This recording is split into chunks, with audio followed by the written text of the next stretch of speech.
यौम आज़ादी के मौके पर शहर हैदराबाद के तारीखी गोलकुंडा किले पर वज़ीर आला तेलंगाना रेवंत रेड्डी ने कौमी परचम लहराया। इस मौके पर मुनक़दा तकरीब से खिताब करते हुए उन्होंने कहा कि हमारी आज़ादी की जद्दोजहद दुनिया की तारीख में वाहिद अजीम जद्दोजहद है जो अदम तशद्दुद के हथियार के साथ लड़ी गई थी। उन्होंने कहा कि पंडित नेहरू की दूरअंदेशी की बदौलत मुल्क आज इस मकाम पर पहुंचा है। उनके शुरू करदा मंसूबों की वजह से मुल्क सरसब्ज व शादाब है। लाल बहादुर शास्त्री और इंदिरा गांधी ने ज़राअत में इनकलाब बर्पा किया। उन्होंने कहा कि BHEL और दीगर अवामी शोबे के इदारों के क़याम से लाखों अफराद के लिए रोज़गार को यकीनी बनाया गया।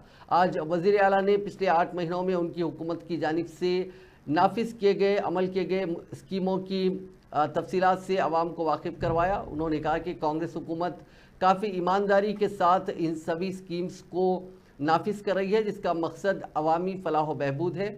आज यौम आज़ादी के मौके पर हैदराबाद के कई इलाकों में ट्रैफिक पाबंदियां नाफिज की गई थी। सुबह 8 बजे से दोपहर 12 बजे तक ट्रैफिक पर पाबंदियां आयद थी।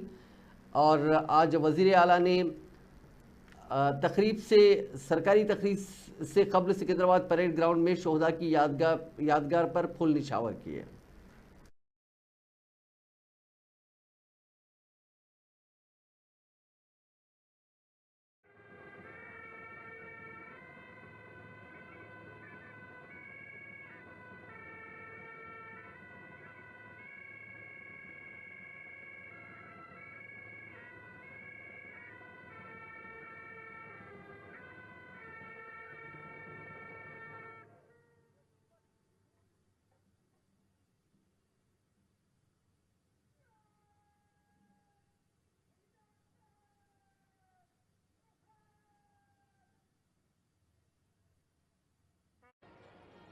తెలంగాణ వ్యాప్తంగా రైతు లోకానికి రైతు స్వరాజ్యం అన్న గౌరవనీయులైన ముఖ్యమంత్రి వర్యులు అదిగో జాతీయ పతాకావిష్కరణ.